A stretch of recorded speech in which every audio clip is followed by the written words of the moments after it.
Yes, guys, it's your boy DC back for another podcast at our Holy Grail Belvedere in Shirley. As you can see right now, I'm just indulging in one of their amazing mixed grills. We've got some lamb shish, some chicken shish, also got some Turkish tea as well. He didn't want to share. You can see it's a big plate there and he didn't want to share. It's just greedy, but anyway, carry on. Yeah, make sure you come and check these guys out in Shirley. Follow them on Instagram. Instagram handles will be down below. But yeah, Snags, we're back, 3 at the back, but there's only 2. Yeah, One man sent off, but that's cool. How you been this week? What's happening? All that good stuff. This week, been busy week, I can't lie. Work, just doing social media stuff, editing stuff, videos. I've actually got a new. I haven't done music for ages. I've got a song dropping, well, on Sunday. So by the time this video is out, it will be a week from then. So it'll be on all digital platforms. Called Designer Drip. 3 years old.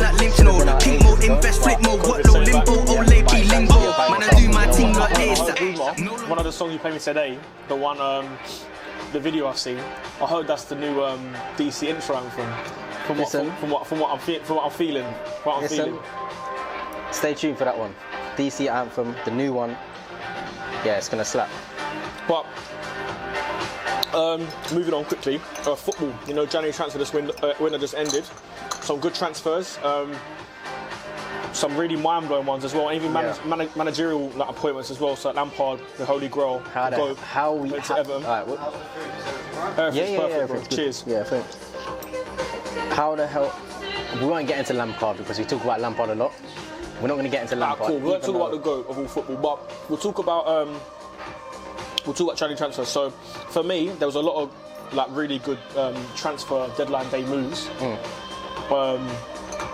Some that are going to make a good impact, some not so much. But what would you reckon the top 3 big transfers were this January transfer window? Let me just remember. And who will make the biggest impact? So Coutinho's one, 100%. Yep.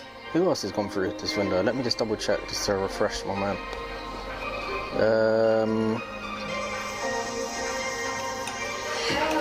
Definitely not Arsenal. Arsenal have had the worst transfer window. In January? Yeah, 100%. Yeah, I think so too. They just released their best player. They've got rid of their best player and then they've bought 2 MLS players that don't actually sign until summer. So now they've got to go into the second half of the season with Lacazette and Nketiah as their main strikers. So, do you know I think the top 3 are? Who? Top 3 most influential January summer signings. And that's across all leagues, by the way, yeah? Yeah. Oh, across all leagues. Okay. I'm going to say Coutinho. Yeah, definitely, that's one. I'm going to say Aubameyang. Because I feel like... I personally think he's gonna go to Barcelona. I think it's a good move for Aubameyang and Barcelona. Arsenal lost out. I reckon he's gonna go there and be good again. Slap bare goals. It's a slower pace league. Yeah. It's a new challenge for him. His family's half Spanish. Yeah. So for him, it's like a win-win. But Coutinho, him, and something's telling me, Dele Alli going to Everton is going to be a really good move. And I'll tell you why.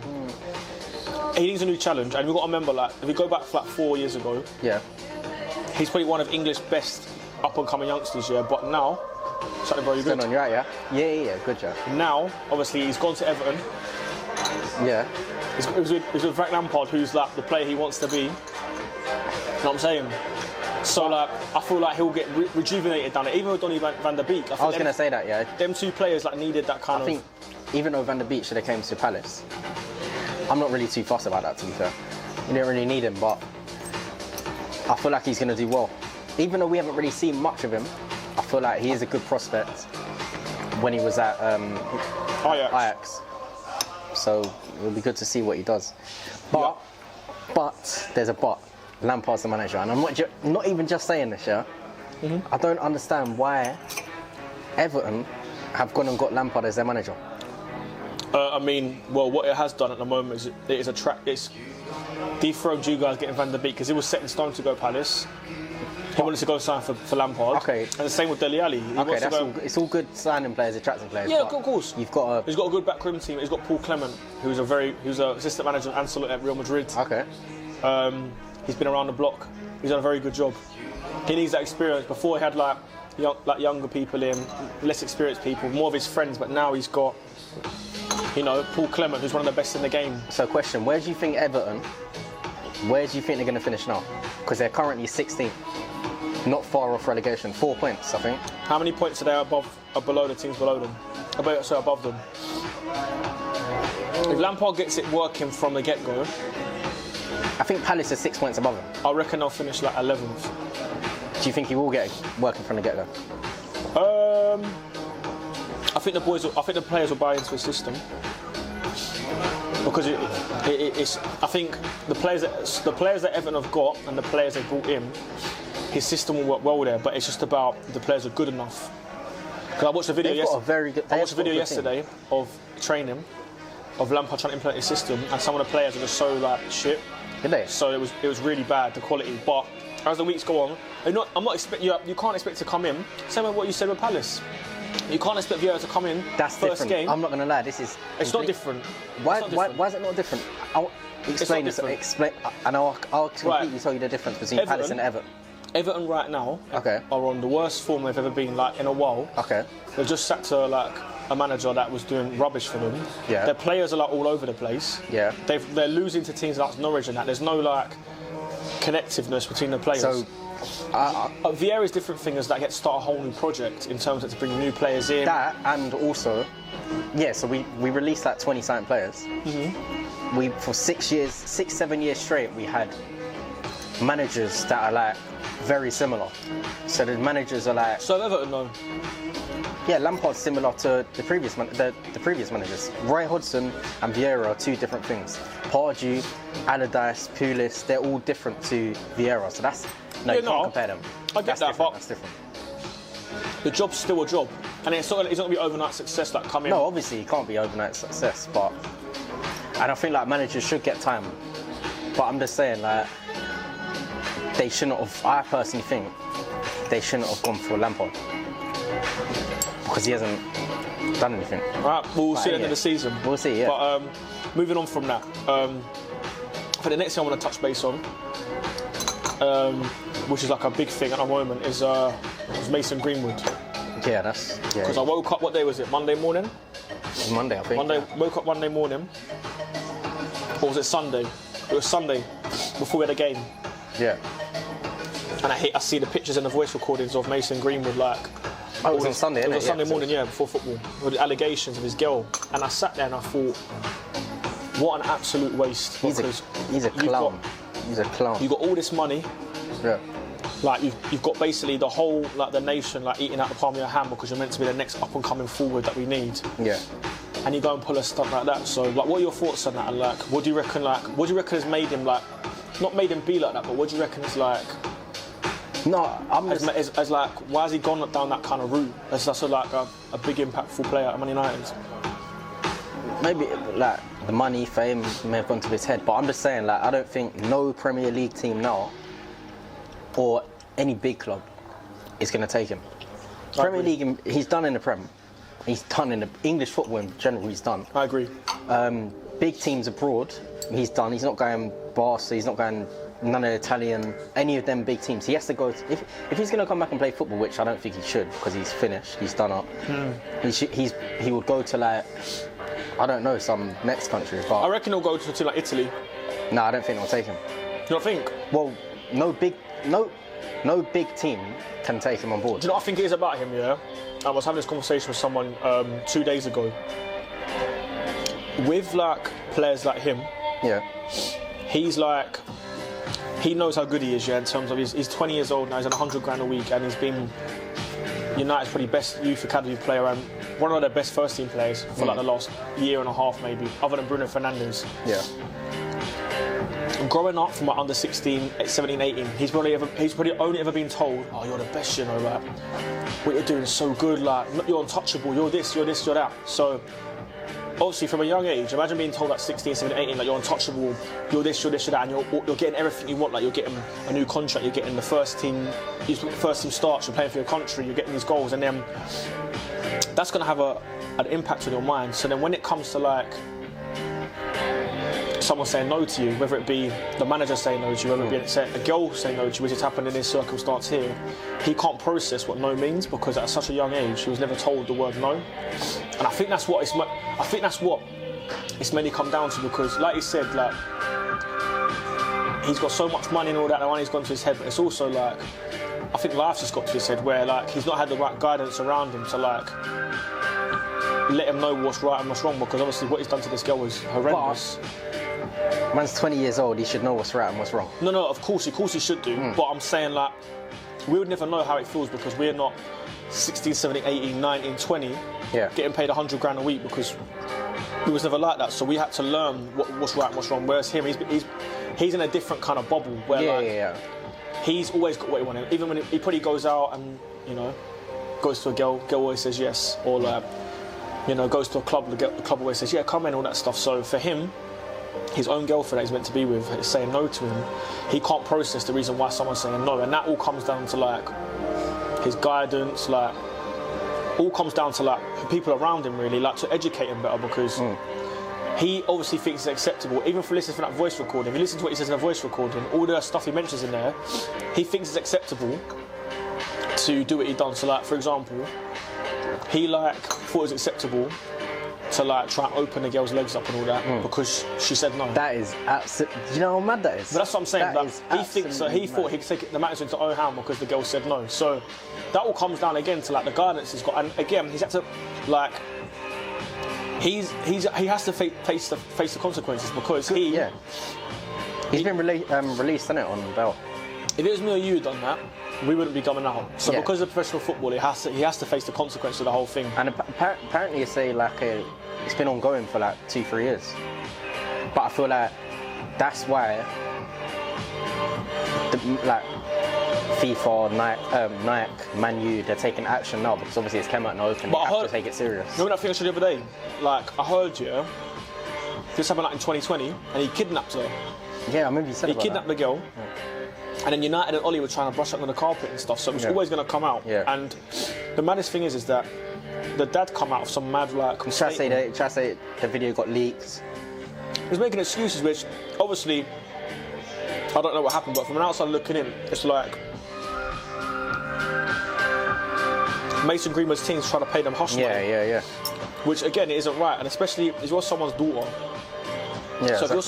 if you're someone's dad, a daughter's dad, and you're accepting money for that, it's bang out of order. But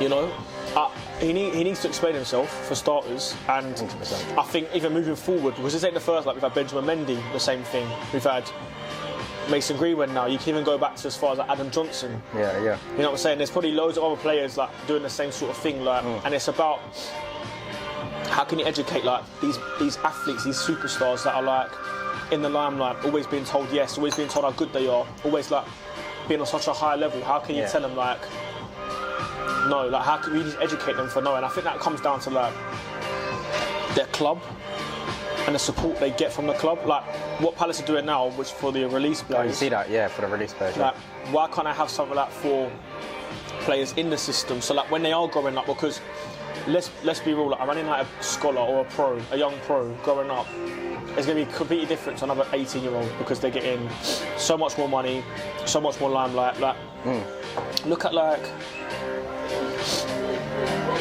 name a young player right now.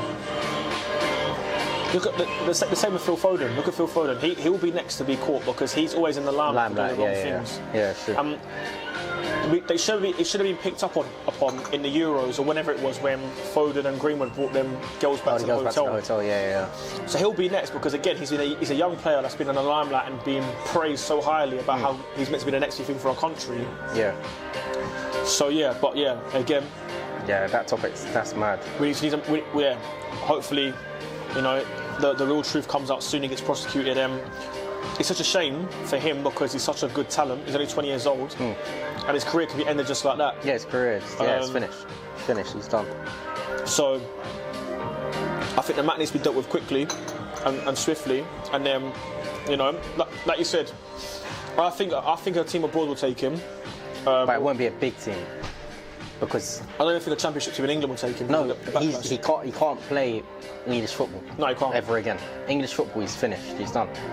And even if it comes back now, like, let's just say, for example, yeah, she dropped charges or something, he still will not be able to play English football.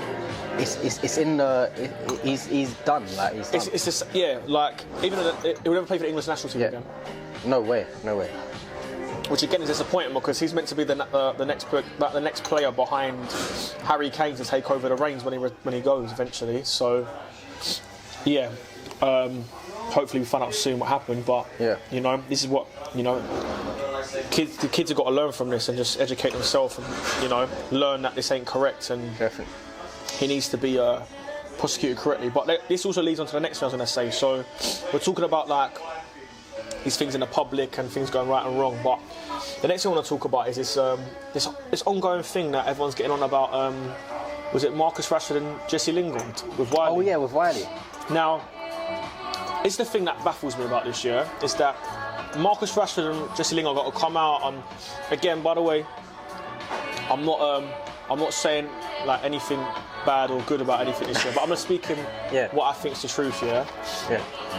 Obviously, what Wiley had said previously wasn't correct. Okay. And I get it, I understand it upset a lot of people, Yeah. But one thing I don't understand is why they had to both come out and apologise, taking a picture of him. I know. And again, this guy is a club legend of mine, but if Rashford and Lingard took a picture with John Terry, he hasn't got to apologise for that, even though John Terry's a racist. Yeah. So where is the balance? Where is the balance of that? Is it because Wiley's a black man, or is it because, like, why? I don't understand. Wiley, like, and the thing is, what they don't understand is, like, which it didn't make sense. Wiley he's a legend. Like, in the UK, he's a legend. Like, so I don't understand why they needed to come out and apologise. It didn't make any sense. But no, it says but they got so much backlash for taking a picture of him. But the thing is, they, for some reason, I feel like, obviously Wiley says some mad things, but I feel like they've always got something on Wiley, you know. Would they do the same thing to Kanye West, or always come out mad things? Yeah, like, they've just always had something on Wiley which I don't understand. Even like they deleted all his accounts and everything, like, ASAP, but then they still let someone like Katie Hopkins or Piers Morgan still have their account. Yeah. And that's what I mean. That stuff don't make sense to me. Like, there was so much backlash on them, and they've had to come out and be like, I apologise for this and that, and I'm thinking, why are you apologising? Why are you apologising? There's nothing to apologise. No. I'm saying you've got nothing at all to apologise for. Nothing. So it's like, just like, and again, I understand Wiley's tweets he previously made may offend some people. Yeah. Which he's been punished for, like, more than he has. And you just mentioned, like, Katie Hopkins, who has been racist and all that for years, and nothing's been done to her. So for them to have to come out and apologise, it makes no sense. No. Because tomorrow, Rashford can get a picture of John Terry, and then nothing will be said. Yeah, sure. And why is that? Is it because it's John Terry, or is it because like they don't see the severity in the matter that previously happened with him? But I didn't understand that. I just saw them both come out and apologise, and I didn't see it didn't make any sense to me at all. It's because the media and the newspapers try to twist the headlines, and it's just it's just stupid. Made no sense at all. But no. Yeah. Moving on from that negative limelight now. But let's talk about FA Cup. You know, this weekend, big games. Obviously, my team's. Are your team's in it? My team's in it. Obviously, the Arsenal fans. Yeah, Arsenal. We've got to suffer that. But who have you got the weekend? Hartlepool. Winnable game? We should win that game. Right. If we lose that game, that's poor. How far do you see Palace getting? Or do you think Palace have a good cup run this year? I think we will. You know. How far are you saying? I'm not sure. Because I know in your mind you definitely think you're going to get to like the semis. No, you know what? Because the last couple of years, it's been terrible, the cup runs. We've just been out first round. Literally the first round we've been out. But I feel like I'm actually quite confident this year that we'll have a decent cup run. I reckon that quarters, semis, yeah, I'll take that. 100%. Who do you reckon will knock you out? That's a tough one. Well, we've got Plymouth here at home, which is difficult because you know we're going on holiday basically. We're going to Dubai to win another trophy. So I'm not too sure if even Thomas Tuchel will be there. You're playing Plymouth. No. Okay, I'm not talking about that. yeah. So we're playing Plymouth and we're going to play like a very weak team because all our big boys are going to go and win this other trophy for us quickly, like another little young trophy, you know. What would that be this year? That'll be 2 already, isn't it? That's a lot. But I reckon we'll beat Plymouth. No disrespect to them, but they're not on our level. Not even on your level, to be fair. But they're alright. And I said this last round, but I honestly think we're going to get you. And I can't wait till we get you in the next round, or any round, may it be, because we'll show you a schooling of football. Remember you're talking like this, you know? Yeah. Remember you're talking like this. A schooling of football. Because the thing is, yeah, we can't. It's not that time anymore. You can't come to Palace and think you're going to slap us up. You can't. You got to admit, if you're going to come to, we're playing you in 2 weeks, yeah. 2 weeks, 19th, I think it is. It is, yeah. You can't tell me that you think you're going to come to Palace and slap us up. Yeah, I do. Huh? I do. I'll bet you right now, money on the table, yeah. You do not beat us. No. So you think slapping up would be what, 3-0? You won't score against us, I'll bet you that. You actually want to bet that? Yep. That's cool, that's on the camera, yeah? Yep, I'll bet you that. £20. I bet you £20 you will not score against us. Alright, cool. Yeah? At Sellers, you're crazy. You're mad for doing You will that. score against us. You're actually crazy. We will win 2-0. Comfortably. Comfortable 2-0 win. You will not score against us. Everyone saw that, yeah? You will not score against us. You know do you know how good our home form is? Do you actually know how good our home form is? You will not score against us. We've lost 1 home game this season. Where are you in the league? 12th? 11th, something like that. But I'm telling you now, there's no way we're going to score against you. That's easy £20 for me. You actually really won't. Bruce James will be back by then. Yeah, all Zaha will be back by then. All of our players will be back by then. He's relevant. Alright. He's relevant. We'll win 2-0. Hands down. I'm glad you done that bet. It's not that time anymore. You can't come to Palace and slap us up. Oh, you can. You actually can't. Look at Liverpool, who are better than you. Yeah. We haven't spoken about that since, have we? That silly VAR we decision. Actually, let's talk about it now, let's talk about it right now, yeah. Right, that VAR decision. Because there, innit? I was at the game, yeah, and we would have came back. We 100% would have came back. It was 2-1, yeah. We was like slapping them all over the park. Literally, for the first 10-15 minutes of the second half, they didn't have a touch of the ball. Elise was balling out. Alisson was just on some different kind of roboticness. I don't know. He was just saving everything, but we would have won. We would have at least got a draw that game, and then they get that stupid penalty decision. Do you know what it is? Yeah, I was at Frankie's at Chelsea before the game. Yeah. And I was watching the game and I thought Palace are going to help Chelsea out here by getting a draw or getting a point against Liverpool. Yeah. I can honestly say, that was the worst referee decision I've seen in my life. But the thing, shall I tell you what made it worse? Yeah, because the ref was poor the whole game, but he was right there, so he saw it. Yeah. He was literally right there, and then he was on the edge of the box. VAR looked at it. That's how bad it is. VAR looked at it, and then the ref runs over and looks at it again, and they still give it. The worst thing about it, yeah, he ran like. I was there watching it, and I thought it can't be a penalty because what's happened is that Josh lost the ball. The ball's like going off, and he's arched his run and ran into Guita. He was never getting that ball, even if Guita wasn't there. Yeah. Like it was going off. So you can quite clearly see he's ran into the goalkeeper for starters, and the ball's going off. So if you take out any of them predicaments, it's still not a penalty. No, it's not. It's not a penalty. And again, that changed the game because it was 2-1, wasn't it? 2-1. It was 2-1, and they got the goal, which made it 3-1. Yeah, and then it was just done by them. Was it 3-1 anyway? Yeah. But that's what I was saying, and you was on the upper hand. And another thing, yeah, their second goal.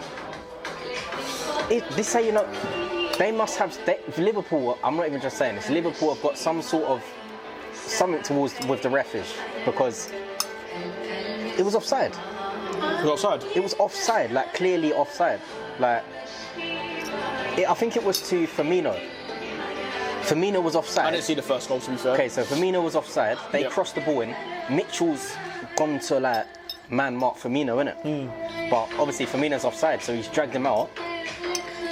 And then someone in the box. Who was it? I can't remember who scored the first goal. I think it was Chamberlain. Chamberlain just goes and heads it in because he's free. No, it's Van Dijk, wasn't it? Van Dijk, yeah. But Firmino was offside, and Mitchell left Van Dijk because Firmino was offside. That game was pathetic. But that was similar to the other day, though, because what's it called? The other day, Man United played Aston Villa, and the same sort of thing happened there. So Villa took a free kick, and what happened? Villa took a free kick here.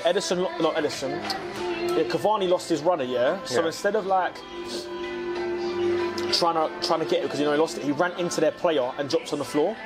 And they obviously Villa scored from that, yeah. But the player that was involved in that nonsense didn't score, didn't have anything to do with the goal. But the ref saw that as a foul because Ederson ran into the player.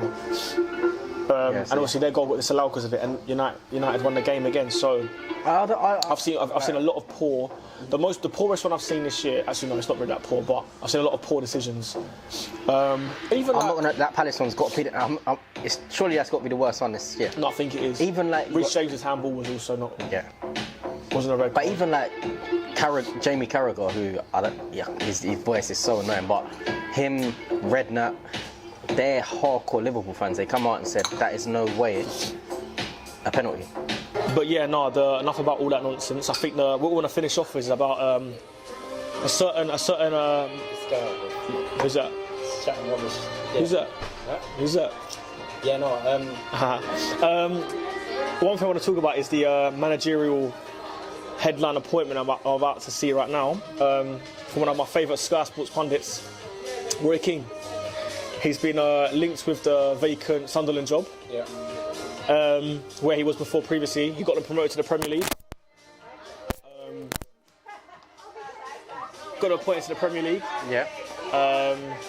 And they are obviously a League One club now. And Roy Keane's been linked with that move. And obviously Jermaine Defoe's just gone there. So what do you reckon about that appointment? Do you reckon that's a good move for Roy Keane? A good move for the club? I don't really know, to be fair. I'm not going to lie because I don't really know how he's going to... Who did he manage before?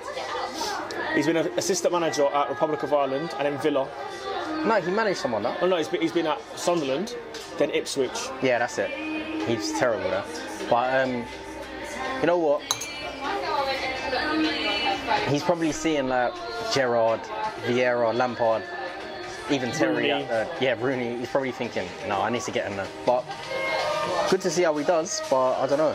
I watched a thing recently with Gary Neville when he said that he wants to get back into management. Who? Roy Keane. I personally think he shouldn't do it, and I'll tell you why. Because he's got a very cushy setup at Sky. For him to be a manager, is to leave that job. I feel like people like Neville, Keane, Shearer, Carragher, Omri. Leave it. Omri. No, he's leave it. Omri, leave it. Leave it. Yeah. I reckon if I'm him, why he's got no reason to go. Yeah. He got a nice setup at Sky Sports. You could just cuss all the other managers. Yeah, true. He won't get half the money, obviously. But the only thing is, though, Sunderland is still a big club, regardless of what they are now. They're in League One. They are still a big club. They're still a big club. Yeah. Like, let's not be stupid. They're like one of the Premier League founders, isn't it? So it's like, does he go there, do sick, and then get a bigger move because he's Roy Keane. That's what I'm saying. The same how you see how Lampard and Gerrard get that step up. If he does one good season, gets them promoted in the Championship, a bigger club will take a gamble on him. It's true. No, it's true. Would you? But then it could all go horribly wrong. That's what I'm saying. He will then go back to Sky and just be like a laughing stock. If he he will be as well. But if he does terrible at Sunderland, That's it. Yeah, that's He it. can never go into management ever Yeah, again. and that is, like I said, if I was him, I'll just go Sky. Yeah. Less headache. I'll just stay there. Yeah. But again, he's probably seen like all the others and he's Yeah. thinking, I can do this. But what do you think about Terry becoming like an actual manager? Obviously, his system. But what do you? Again, I'm not saying this because he's a Chelsea fan. I'm a Chelsea fan. But I'm going to say one quick thing. I feel like he had a big. He was one of the main reasons why Villa was so poor with who's the manager just gone? Dean, the one that's gone, not Norwich. Smith. Dean Smith, because Villa were conceding a lot of goals, and John Terry was the assistant manager, but also the defensive coach. And once he gone, they started conceding more goals. Obviously, they lost Grealish, which was a big thing. They started conceding more goals and losing games, and I think Dean Smith relied on him very heavily in it for that kind of stuff. Obviously, Gerrard's different because he's got his own backroom staff that are as experienced, or more experienced than JT. But I think John Terry's a good coach from what I've seen. The manager life's different though, because you've got to manage the players and pick I the don't think squad. that about Aston Villa. I think the reason they was doing bad is literally because of Grealish, and I genuinely believe that. No, because he because was such a massive. He was captain, no? Yeah, but they were conceding so many goals, and like Grealish isn't a big part of them conceding goals. He's more the other way, isn't he? He's the and other it wasn't, way, bro. and they didn't have problems scoring. They were still scoring, but also conceding just as many. Yeah, true. So I think he'll do well, but I also think he won't go into management now because he took up a part-time role at Chelsea, being like some. No, I think he will. I think he will still go into management. Who do you reckon will be the best manager? And without us being biased, now we've got to be serious now. Yeah. Out of all the ex-pros, like the ex-legends, like Vieira, Lampard, Gerrard. Who do I think the best? Yeah, John Terry. Who else is there? Xavi. We'll talk about Xavi, Yeah. put him in the mix. Who else is an ex-player? Zidane. I can't really you can't compare him put him, because no, he's done a lot already. Yeah. But We use them four. yeah, Xavi, Lampard. Gerrard. Scrap Xavi. Out We'll of talk about the Premier League ones. Yeah, Premier League. So Vieira, Lampard, Gerrard, Rooney. Obviously he's not Prem, but he's English football. Scott Parker. Yeah. Who'll be the best out of them all?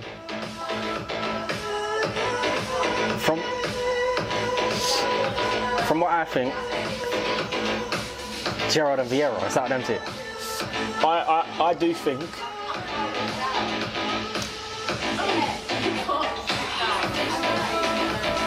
I'm gonna say Gerrard. Yeah. I'm gonna say Gerrard only because Of what he done at Rangers. what he's done at Rangers and what he's done already at Villa. What's he done at Villa? He's got them back to winning ways, and he's making them play a bit more. That's And he's making them play a lot better than they had been previously. okay. Whereas Vieira's a good shout because he's doing very well at the moment. But his other previous spells as a manager just wasn't it. You actually do know, yeah? And do you know why? No, look, be serious now, yeah? When you got Vieira appointed, yeah, you can't tell me you was like, that's the best appointment we could have had. No, because at the time I was actually thinking. Because at the time. Like, it was a bit of a laughing stock, let's be real. Yeah, at the time I thought we was getting that Favre, innit?